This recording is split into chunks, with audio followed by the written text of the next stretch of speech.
Saya menerima konsultasi dari seseorang yang sedang merintis usaha. Sejak awal buka, masih sepi penjualannya. Makin hari, yang bersangkutan pun jadi bertanya-tanya, apakah jangan-jangan memang dirinya tidak ada bakat untuk menjadi pengusaha?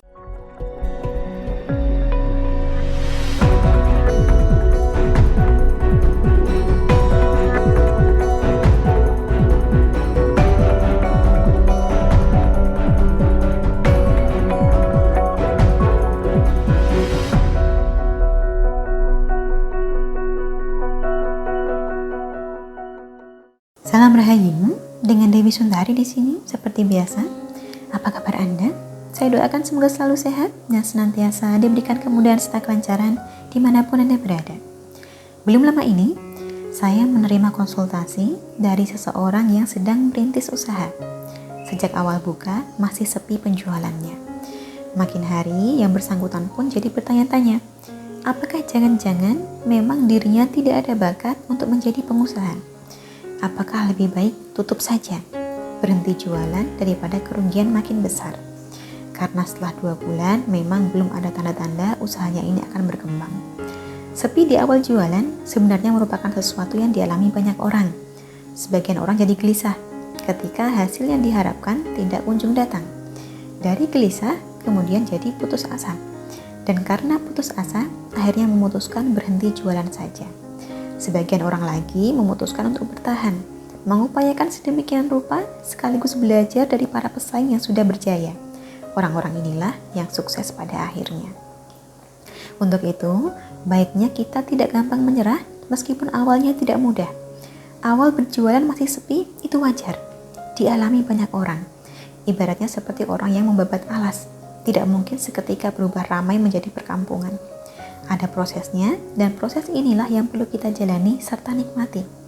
Jangan malah jadi malas-malasan karena hasilnya belum kelihatan. Selama Anda menawarkan sesuatu yang memang dibutuhkan orang dan harganya pun terjangkau, maka akan tetap ada pasar untuk jualan Anda ini. Syaratnya satu, yaitu orang tahu bahwa Anda berjualan. Kalau orang tidak tahu bahwa Anda berjualan, maka tidak akan terjadi penjualan. Semakin banyak orang yang tahu bahwa Anda berjualan, maka semakin baik. Sehingga tugas pertama Anda adalah mempromosikan jualan ini. Jika Anda menjual sepatu misalnya, maka secara rutin promosikanlah sepatu dan barang-barang yang berkaitan.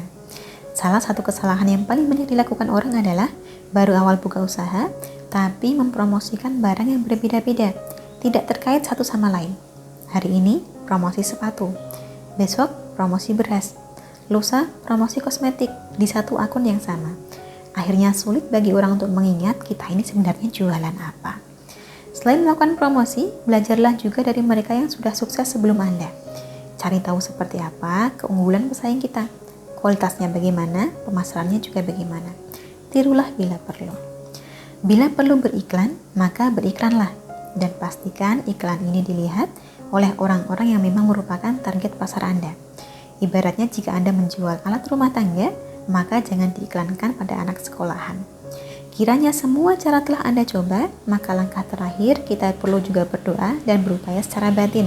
Gunakanlah pegangan yang secara khusus dimaksudkan untuk melancarkan jualan. Contohnya adalah jimat ratu pelarisan. Istilah pelarisan berasal dari kata dasar laris, sehingga istilah pelarisan bermakna segala sesuatu yang menjadikan laris, termasuk upaya pemasaran kita, termasuk pegangan spiritual kita juga. Jimat ratu pelarisan ini sendiri nantinya akan dibantu diritualkan dulu sesuai nama dan tanggal lahir Anda. Jika tanggal lahir tidak valid, maka bisa diganti dengan nama ibu kandung. Untuk cara pakainya, cukup Anda simpan sambil baca doa. Doanya seperti apa? Nanti sudah ada panduan tertulisnya. Apakah ada pantangan? Tidak ada. Resikonya pun tidak ada.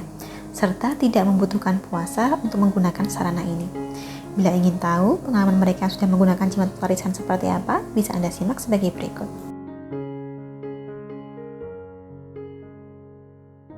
Kiranya Anda tertarik untuk menggunakan jimat ratu pelarisan, silahkan hubungi nomor yang tertera di layar.